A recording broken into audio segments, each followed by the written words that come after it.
Ahmedabad मजामा।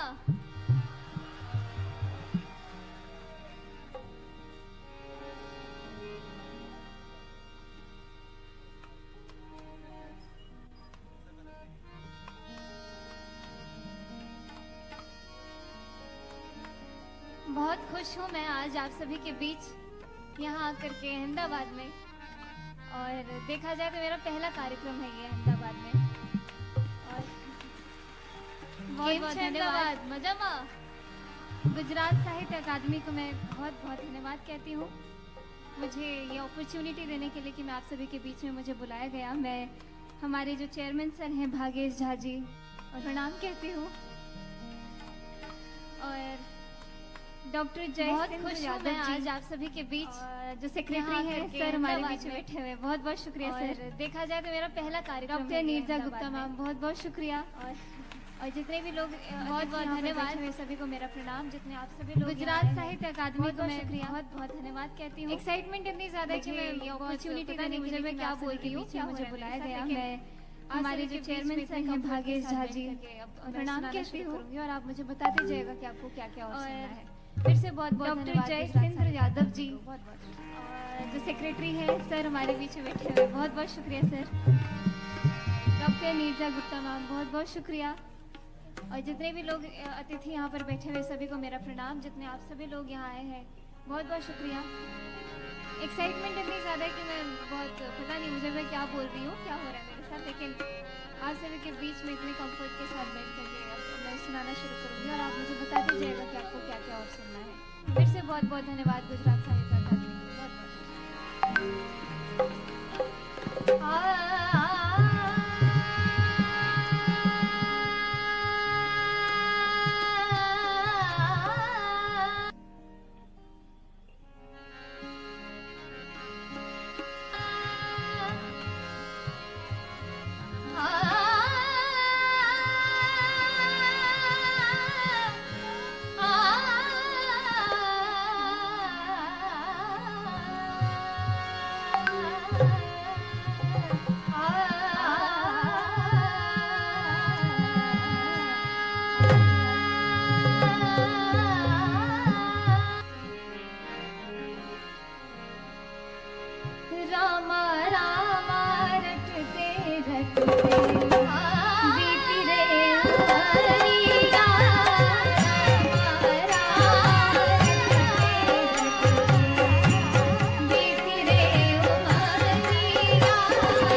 Monitor पे vocal बोल रहे हैं बढ़ाने के लिए इन म्यूजिशियंस के मॉनिटर में मेरे में भी बढ़ा दीजिए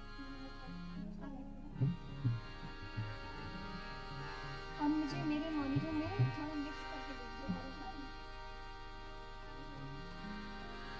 मेरी झोपड़ी के भाग आज जाग जाएंगे राम आएंगे। मेरी झोपड़ी के भाग आज जाग जाएंगे राम आएंगे। मेरी झोपड़ी के भाग आज जाग जाएंगे राम आएंगे। मेरी झोपड़ी के भाग आज जाग जाएंगे राम आएंगे। भाग आज जाग जाएंगे राम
मीठे मीठे राम प्रभु से लागे खुल जाएंगे राम आएंगे राम कृपा से लागे खुल जाएंगे राम आएंगे मेरी झोपड़ी के भाग आज जाग जाएंगे राम आएंगे मेरी झोपड़ी के भाग आज जाग जाएंगे राम आएंगे राम आएंगे आएंगे राम आएंगे राम आएंगे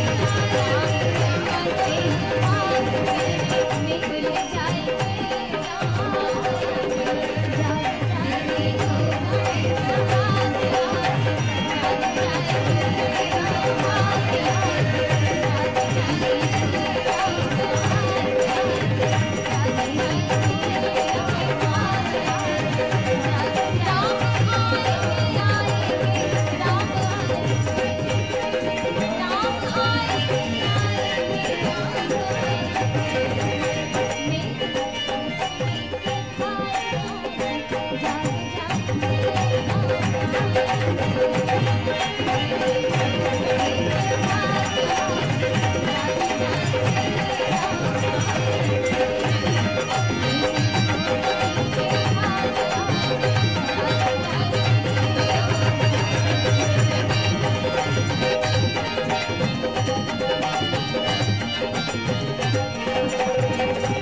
राम झूलेंगे तो पलना झूलाएंगे राम मीठे मीठे गीत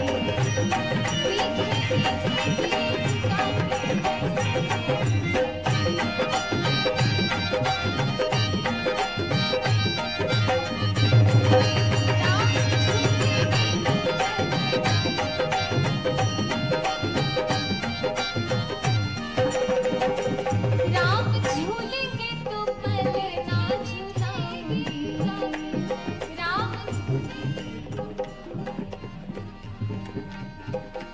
मीठे मीठे गीत गा मेरी जिंदगी के सारे दुख मिट जाएंगे राम आएंगे मेरी राम जी के सारे दुख मिट जाएंगे राम आएंगे मेरी झोपड़ी के भाग आज जाग जाएंगे राम आएंगे मेरी झोपड़ी के भाग आज जाग जाएंगे राम आएंगे राम आएंगे आएंगे राम आएंगे राम आएंगे आएंगे सारे मिट जाएंगे राम आएंगे मेरी झोपड़ी के भाग आज जाग जाएंगे राम आएंगे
करके आई हूँ, मैं गाने गुजराती मुझे भी आता है। मेरा तो गाने का मतलब ऐसे गाने आपको बिहारी आता है कि नहीं वो बताइए। तो ऐसे साथ साथ में हम 3-4 घंटे कितने लोग हैं इधर जो बिहार से जिनका ताल्लुकात है? सर तो सामने बैठे हुए हैं वो हमारी मिथिला के ही है। कितने लोग हैं जिनको मतलब टच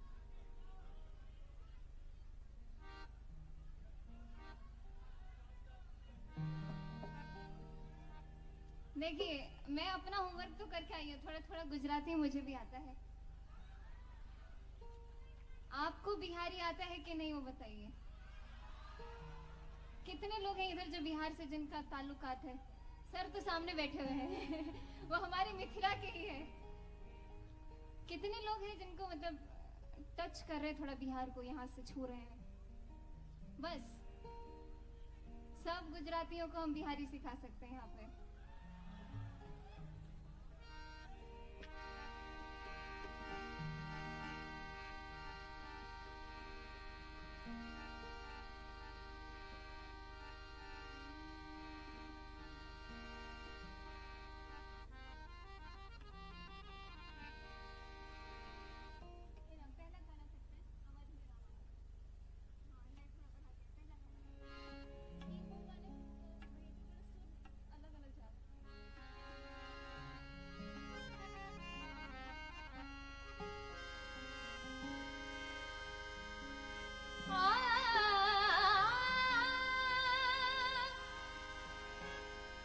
मैं थोड़ा रिवर्ब दे दीजिए, थोड़ा गूंजेगा, अच्छा लगेगा यहाँ पे भैया जी। अच्छा सामने रिवर्ब थोड़ा सा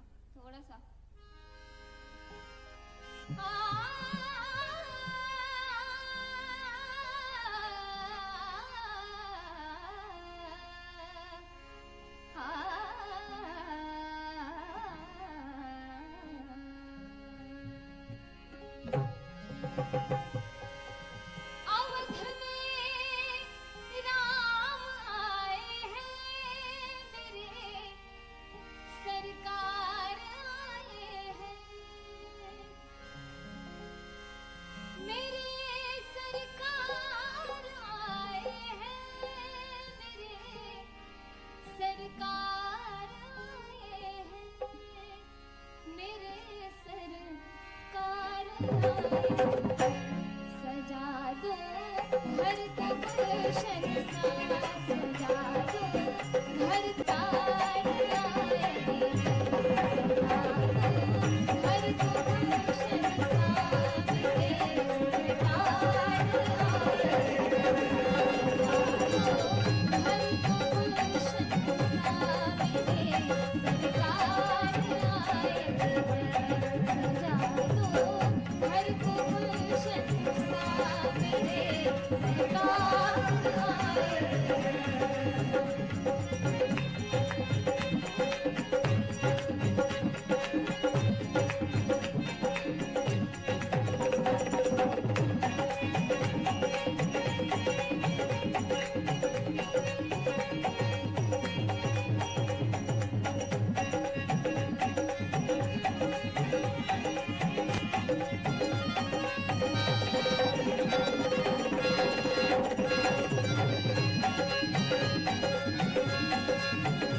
अपनी पलकों को मेरे घर राम आए, सजा दो घर को गुलशन सा, मेरे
कुटिया भी दुल्हन सी, लगे कुटिया भी दुल्हन सी, मेरे घर राम आएंगे।